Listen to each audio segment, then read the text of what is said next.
Welcome, book nerds, to the Marriage Stories podcast. I'm Bradley. And I'm Bekah. And if you're here looking for marriage advice, all we got is couples that read together, breed together.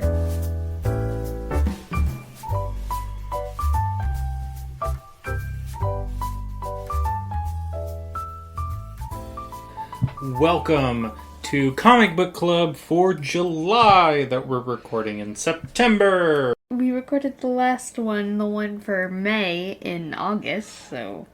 Guys, life happens and gets in the way, especially when you have two kids. And move, and COVID. Travel for work, and COVID, It's and been a start blast, new job. y'all. It's been a blast. Bekah, what did we read? East of West. That is correct. We read East of West, Volume 1 by Johnathan Hickman and Nick Dragotta. East of West is more like my style of graphic novel. I typically tend to like the independent graphic novels more than, say, like traditional comic book superhero-like graphic novels. Mm-hmm. So, what's it about?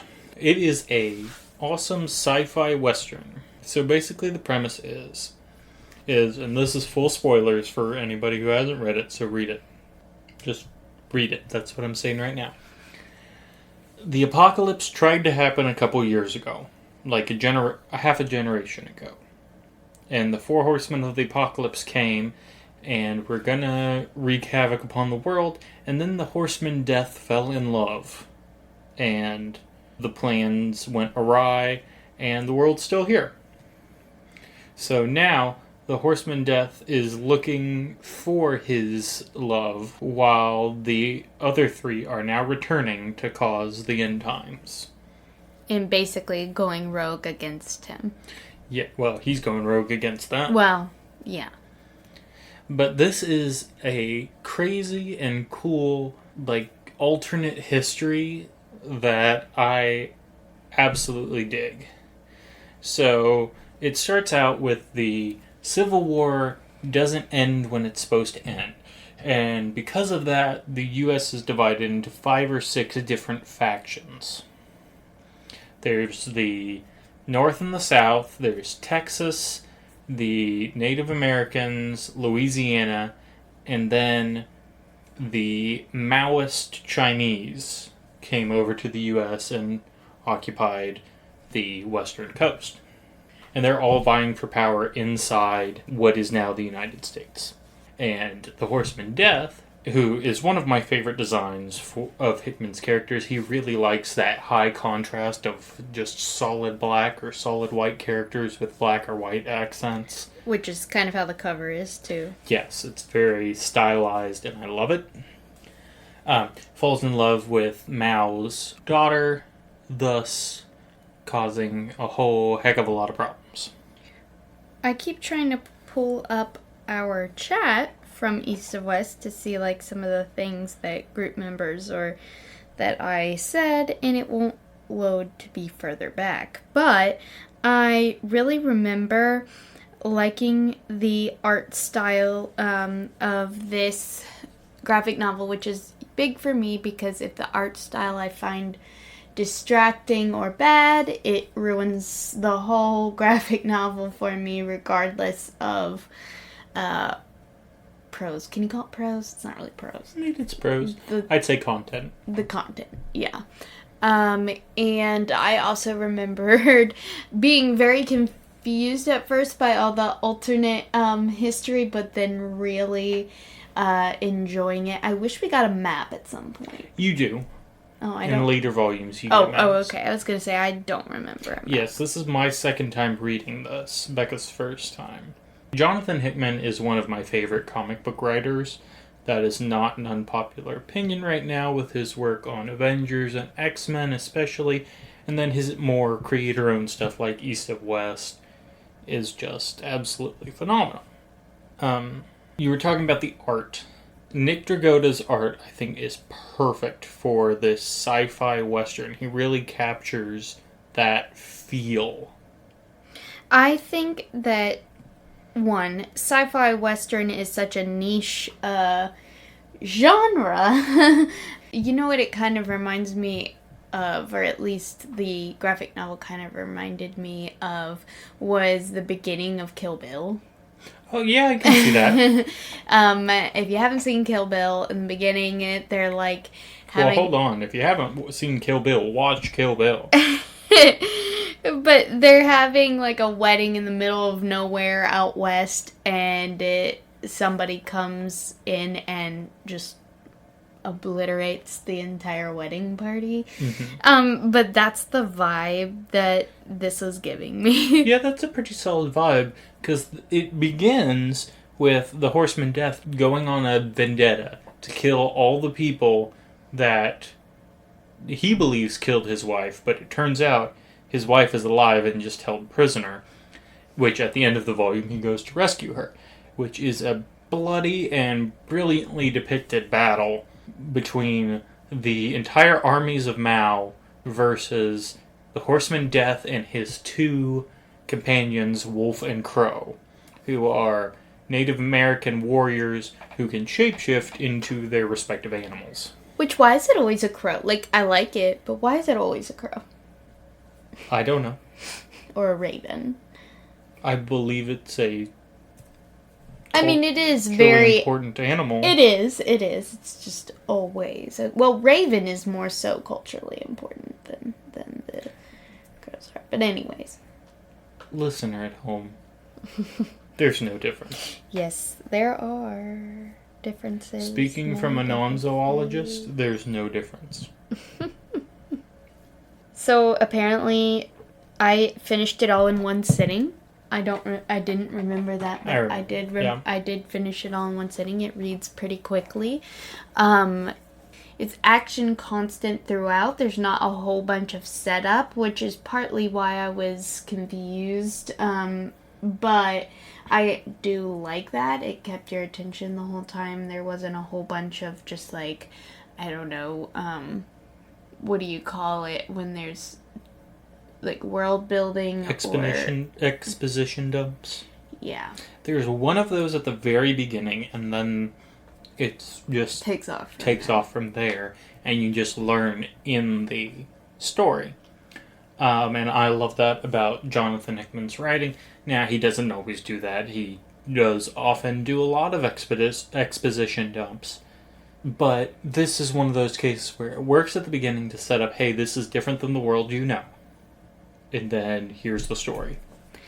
I also remember at the end, like, if I had the second one and was ready to read it, I would have just gone straight into it. I think I was it was a very cliffhanger-y, or not necessarily cliffhanger, is like it's a let's go end. Yes, and they're all like that until the last volume. So it's 10 volumes long, 50 issues, I believe. And it ran from, I'm probably wrong about this, but I believe it was 2012 to 2020 is when it ended. And I believe at the time, was one of Image Comics' bestsellers. Up there with Walking Dead and Invincible and Saga.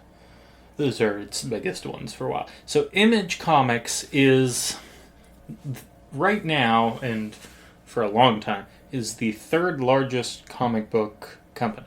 It was formed in the 90s by a bunch of artists at Marvel at DC who were upset that they didn't own the stuff they created. So they made their own comic book imprint, created their own stories, and it's been very successful and stuck around that.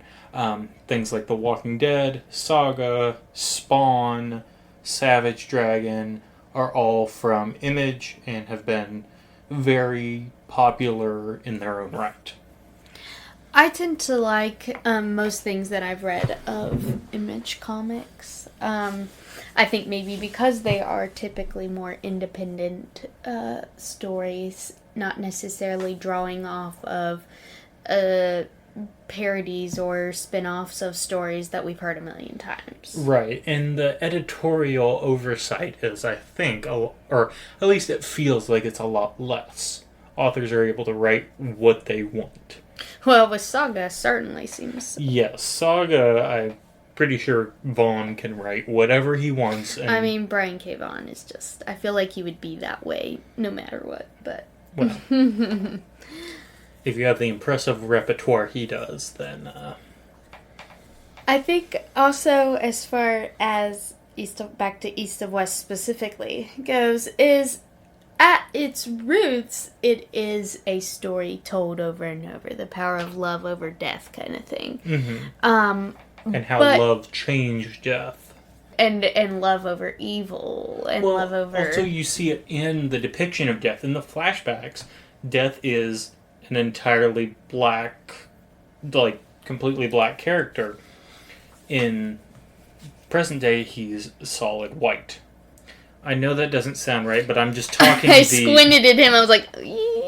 I'm just talking the, like, pure colors. Like, yes, the art choice. The art choice. Yeah. Thank you. That's the words I'm looking for. Yes. So it shows he has gone through a change because of the process. Yes, and become lighter. Yes. Also, I think, though, even though it is a classic story or a classic plot device, the nuances around it make it to where you don't even necessarily realize the predictability of the plot device of love conquering all, or love changing all, or love altering the course, or whatever. Because of all of the different cultures and dynasties, if you will, that come into play. Throw in the apocalypse in there. Throw in the fact that it is supposed to be doomsday, and the blood and gore, and the unusual main character. I don't know, I feel like I didn't notice while I was reading it that it's just that classic love versus death, or love alters death, or overcomes all plot device, because of how nuanced the story is. Mm-hmm. I agree entirely. Plus, you have robot horses that are absolutely awesome, that can shoot lasers, and giant mechs in battles. It's pretty epic. Just the sci-fi woven into those. But I'm a big fan of the sci-fi western subgenre. I like sci-fi in general. I do too, but like sci-fi western ranks up there with historical fantasy for me. They work so well together. It's a lot of fun. And it allows writers to do just incredible, unique works from that. I would almost also throw in the word dystopian. Because it's a dystopian sci-fi. It's not necessarily like sci-fi as in science-y. It's not hard sci-fi. No, it's a very soft sci-fi. It's dystopian sci-fi. I wish we were recording this a little closer to me having read it, because I would remember more specific details to content. Well, that is the problem with us doing this 2 months out. So this will be a shorter episode anyway, just because it's Comic Book Club. They're always a little shorter, and it was a while ago. So, story, what do you give it out of 10?